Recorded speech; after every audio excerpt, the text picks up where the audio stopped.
तेरा वचन मेरे पाँव के लिए दीपक है और मेरे मार्ग का उजियाला है।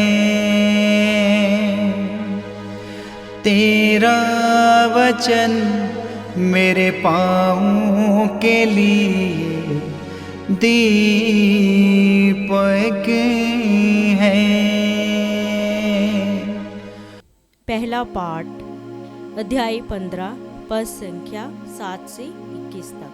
जब बहुत वाद विवाद हो चुका था तो पेत्रुस ने उठकर यह कहा, भाइयों, आप जानते हैं कि ईश्वर ने पिछले दिनों आप लोगों में से मुझे चुनकर निश्चय किया कि गैर यहूदी मेरे मुख से सुसमाचार का वचन सुने और विश्वास करें।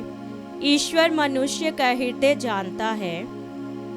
उसने उन लोगों को हमारे ही समान पवित्र आत्मा प्रदान किया।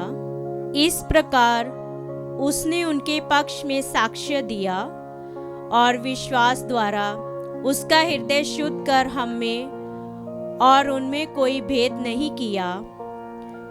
जो जुआ ना तो हमारे पूर्वजों ढोने में समर्थ थे और ना हम उसे शिष्यों के कंधों पर लाद कर आप लोग अब ईश्वर की परीक्षा क्यों लेते हैं। हमारा विश्वास तो यह है कि हम और वे भी प्रभु यीशु की कृपा द्वारा ही मुक्ति प्राप्त करेंगे। सब चुप हो गए और वे बरनबास तथा पौलुस की बातें सुनते रहे, जो उन चिन्हों तथा चमत्कारों के विषय में बता रहे थे जिन्हें ईश्वर ने उनके द्वारा गैर यहूदियों के बीच दिखाया था। जब वे कह चुके थे तो याकूब बोला, भाइयों, मेरी बात सुनिए।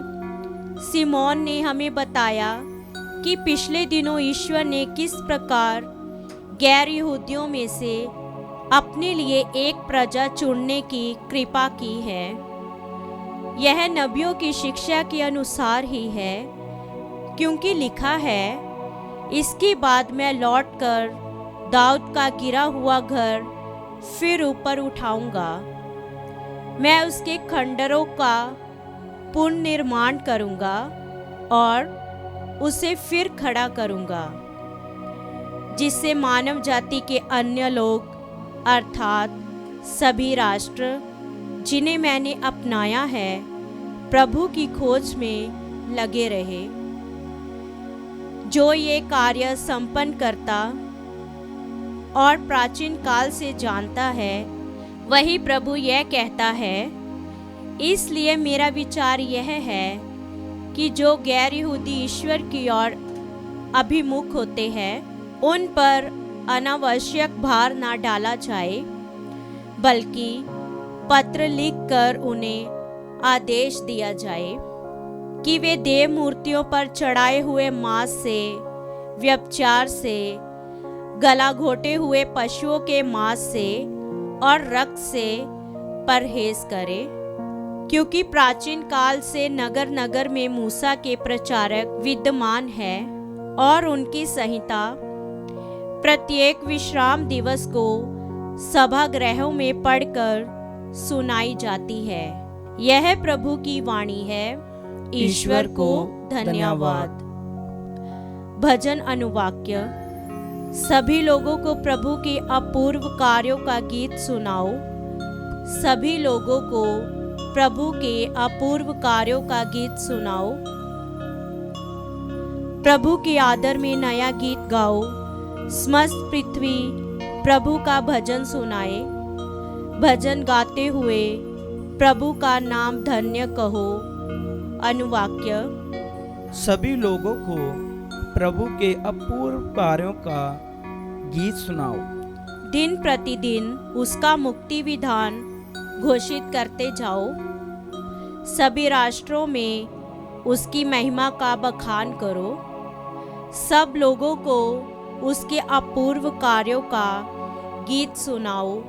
अनुवाक्य। सभी लोगों को प्रभु के अपूर्व कार्यों का गीत सुनाओ। राष्ट्रों को यह घोषित करो, प्रभु ही राजा है। उसी ने पृथ्वी का आधार सुदृढ़ बना दिया। वह न्यायपूर्वक सभी लोगों का न्याय करेगा। अनुवाक्य। सभी लोगों को प्रभु के अपूर्व कार्यों का गीत सुनाओ। जय घोष।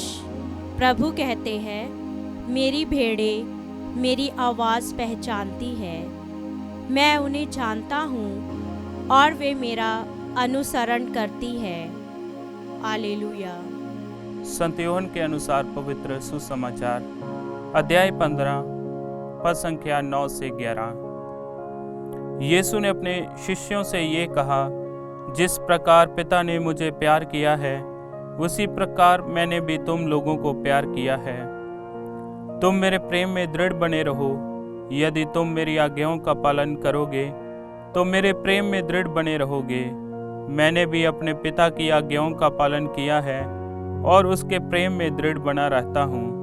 मैंने तुम लोगों से ये बातें कही हैं जिससे तुम मेरे आनंद के भागी बनो और तुम्हारा आनंद परिपूर्ण हो। ये प्रभु का सुसमाचार है। क्रिस्त की जय।